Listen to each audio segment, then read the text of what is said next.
MMA ou dans d'autres sports. Exactement. Et c'est le Sénégal qui va être gagnant, et c'est jeunesse à un moment. Euh, Justement, parlant même du MMA, cet après-midi, il y aura la conférence de presse en direct sur Eric Favre TV, donc Eric Favre Nation MMA, avec notamment le chapitre 3 du 17 mai à Abidjan. On aura le face-to-face entre Zos et Boucher Ketchup, Voilà. Zarko Adediran. Donc, et puis, parlant justement de ce chapitre 3, les préparatifs actuellement où l'on en est par rapport à Abidjan le 17 mai. Bah, écoute, alors oui, effectivement, ce soir, The, ce sera sur le plateau et Butch Ketchup à New York Oui. en live, là, avec nous. Ça promet d'être chaud. Peut-être que Zarco nous rejoindra, là, il doit me répondre. Tout se passe bien, là, tout se prépare, avec tous les aléas, tu sais, toujours au dernier moment, un combattant qui s'est blessé, qu'il faut remplacer au dernier moment, etc. Mais aujourd'hui, les 11 combats sont bouclés, la salle est en pleine préparation. Il y a une petite vidéo d'ailleurs qui va être sur Eric Fav TV où Ouais. on voit Mhm. Octobre qui présente justement le groupe ABS avec qui nous sommes en partenariat, Partenaire, oui. en train de préparer la salle. Mhm. Canal Plus est à fond sur le projet. Ils ont commencé à diffuser sur toutes leurs chaînes Canal Mhm. Plus. Mhm. Les billets sont quasiment tous vendus. Donc comme on est sur une petite jauge, hein, il y a pas trop de monde. C'est vraiment un truc très télé qu'on va avoir. Les équipes, bah, comme d'habitude, vous êtes toujours au top, toujours prêts, toujours. Voilà, on va débarquer assez nombreux encore là-bas à Abidjan. Voilà, comme vous dites, Inch'Allah après. Hein. Ah, une question, Oui, ou bien c'est oui, fini? oui, vas-y. Ok. Euh, vous avez organisé 2 éditions, notamment en Côte d'Ivoire et à Lomé. On a eu à inviter ici un des coachs de Général Malika. Il a eu à noter quelques couacs, normal, parce Bien que c'est sûr. des organisations. Donc, qu'est-ce que vous comptez faire, par exemple, à la 3e édition, 3e chapitre de MMA Nation, surtout pour les gens, pour le bandage. Lui, il avait plutôt fustigé le fait que lui, il est coach, c'était pas son rôle, mais il était obligé de faire le bandage de tous les compétiteurs. Oui, effectivement. Bon, déjà les bandages. Là, j'ai ramené de France. J'ai 96 paires de Le bandes qui sont bandage. chez moi et que je vais ramener là-bas. Après, vous savez, je suis coach, je suis pas coach, machin. On doit aussi faire office de solidarité. Mhm. À un moment donné, on a des gens qui sont. On a une organisation. On avait 22 combattants, ce qui est énorme. On a demandé à certains coachs de faire les bandages. Les juges, les arbitres ont montré quel était le bandage officiel. Même moi, si demain je dois faire un bandage, je suis le président de la ligue. Si je dois faire un bandage, je vais le faire. C'est pas grave. Si à partir du moment où je le fais dans les règles de l'art et qu'il est validé par l'arbitre, je sais pas si je peux appeler ça un couac. Ça fait partie dans nos événements à un moment donné de solidarité, de s'entraider.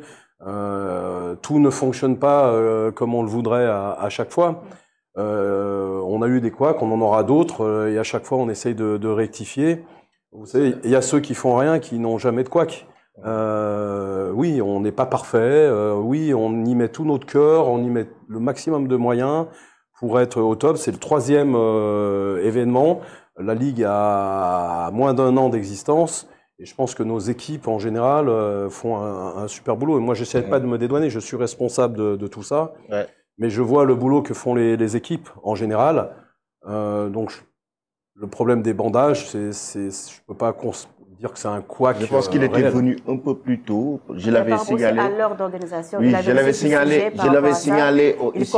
Vous convoquez En les fait, combattants tôt, alors que la compétition démarre en fait, c'est le coach qui tardivement. s'est trompé Et je souvent, ça l'avais apporte signalé. préjudice souvent aux combattants. Vous savez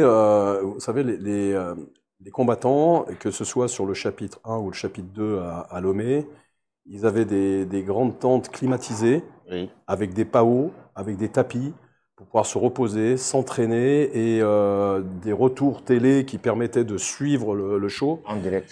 Donc, ils sont traités dans des conditions maximales. Le problème que nous avons, c'est que si vous faites venir les combattants un peu trop tard. Il n'y a pas que l'or sénégalaise, il y a l'or africaine, où les gens, quand on doit démarrer à 19h et que vous attendez un combattant qui est arrivé en retard et auquel il faut mettre ses bandes et qui s'échauffe, etc., ça crée, donc il faut une certaine discipline. Et si les combattants doivent être là 2 heures avant, ils sont là 2 heures avant. Et ils n'ont pas à discuter. Ou si ils veulent discuter, ils ne viennent pas dans l'organisation. Et pour confirmer, surtout que tous les combattants étaient, par exemple, les bien combats. traités. Oui, et les combats devaient commencer à 20h. Ouais. Seul le général Malika et son coach étaient venus à 16h. Pratiquement tous les autres étaient venus à l'heure de convocation. Voilà, eux, ils étaient venus avant, c'est un choix peut-être. Mais tous les autres ne se sont pas plaints. Pourquoi? Parce qu'ils étaient venus à l'heure de convocation. Voilà, c'est ça. Et ils ont été bien traités. Après, on n'est pas là pour polémiquer. C'est pas grave. On entend tout ce qu'on nous dit. Mais moi, la chose que je vois, c'est qu'ils sont bien traités. Ils sont dans un endroit climatisé. La clim, ça coûte cher. Il y a des écrans. Il y avait des fruits à boire, des tapis, des paos, des gants pour s'échauffer.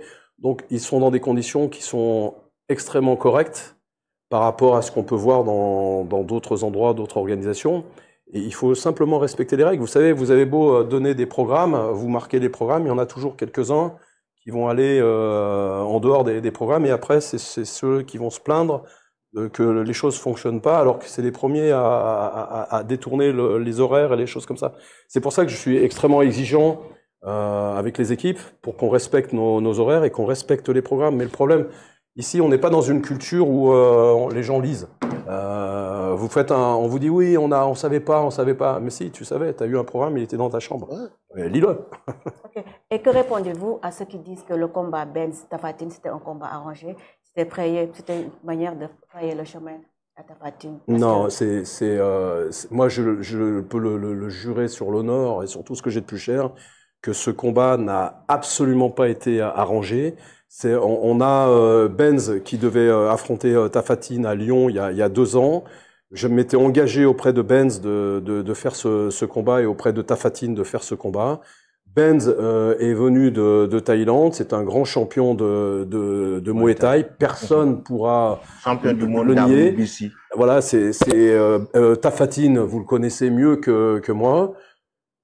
Ça a été un combat particulier, c'est un combat de poids lourd, c'est pas les combats les plus impressionnants sur la technique et sur la fluidité.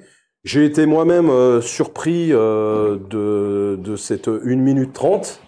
Tapha Tine était pas sûr de lui. Benz était très impressionné parce qu'il n'a pas l'habitude de voir des colosses comme Tapha Tine. Il s'est passé ce qui s'est passé. Je veux dire, je peux vous garantir qu'il n'y a rien eu d'arrangé, mais ça, je vous le garantis, non. Et c'est pas du tout mon fonctionnement. La ligue, si je commence à arranger des combats, je me fourvoie dans mon honneur et dans ma loyauté que je dois avoir auprès de tous les combattants. C'est pas le truc. Donc, ils sont venus, ils ont fait le combat. Tapha Tine a fait un KO. Tout le monde pensait qu'il allait faire un KO en lutte. Il a fait un KO en lui mettant. Et je peux vous dire que j'ai vu Benz après la bouche pleine de sang et tout. J'aurais pas aimé prendre le coup qu'il a pris. C'est la vie, c'est comme ça. Ça n'a pas été le combat de l'année, mais il a gagné. Tapha Tine a gagné et Benz ne s'est pas couché. Et je peux vous dire qu'il a pleuré après Benz parce que il était. Et je vais vous donner un scoop. Je vais vous donner un scoop. Je vais vous donner un scoop. Même oui. son manager Cédric était persuadé que Benz allait gagner. Il était persuadé. Et il m'avait même montré le matin au petit déjeuner, il m'a dit, regarde, même l'intelligence artificielle, et j'ai fait le truc sur l'IA, et il donne Benz gagnant. J'ai dit, écoute, on verra bien, hein, Inch'Allah. Hein. Moi, je n'avais pas de parti pris par rapport à ça. Vous savez, mon amitié que j'ai pour Tapha Tine, mais c'est pas parce que j'ai de l'amitié par Tapha Tine que je vais lui faire une autoroute. Il devra gagner s'il le mérite. Ouais. Et là, il l'a mérité, il a fait le combat, il a gagné. Point. Terminé. Exactement. Pas de discussion. Le combat de gladiateurs dans cette fight card. Eric, ça c'est quand même un combat assez dangereux.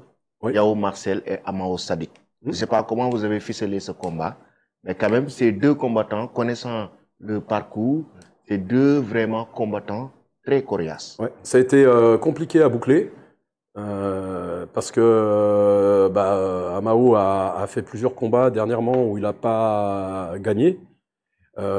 Marcel, tu parles de Marcel, hein? Oui, voilà. Marcel. Marcel, voulait changer de combattant et comme il voulait pas forcément se remettre contre Amao et reprendre le risque de se retrouver contre Amao. Oui. Et il a eu le courage finalement de l'affronter. Amao, ça va être un challenge pour lui. Ça va être un gros combat en fait, parce qu'ils ont tous les deux la rage de vaincre là. Donc oui, ça va être un beau combat, mais il y a que des beaux combats là. Francis et Mandour. Francis et Mandour, voilà, ça va être sa ceinture. Voilà, là, il défend sa ceinture.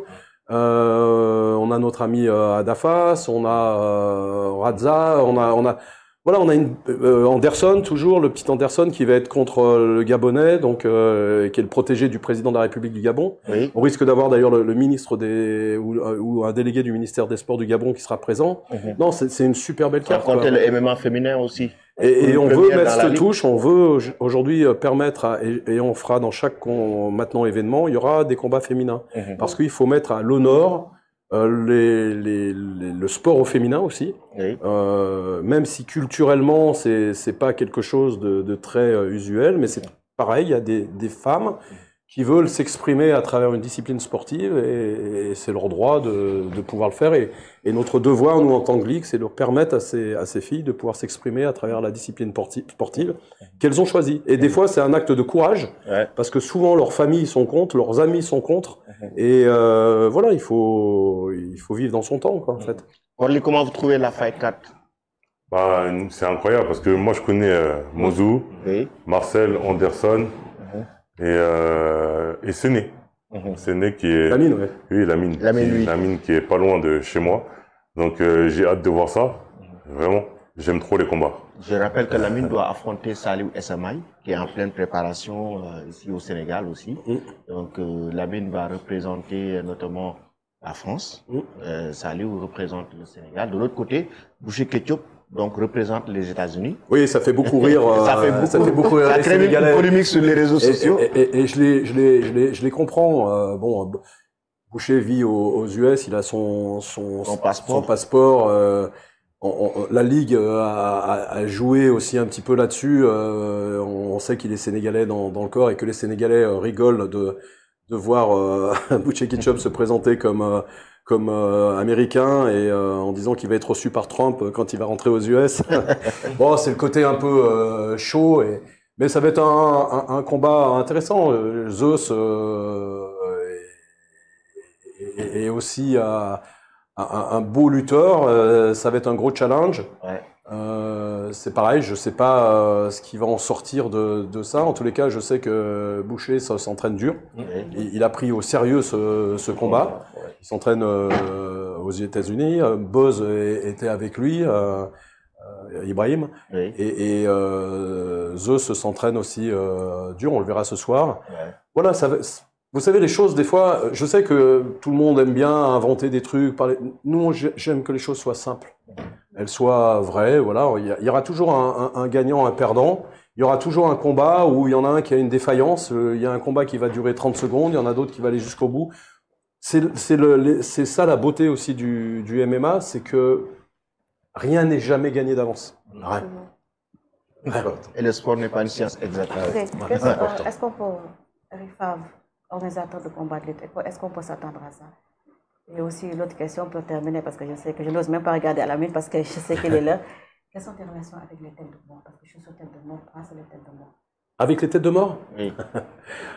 Tu sais, les têtes de mort, pour moi, je suis tombé là-dessus là-dedans quand j'étais gamin. Il y a plusieurs interprétations selon les cultures.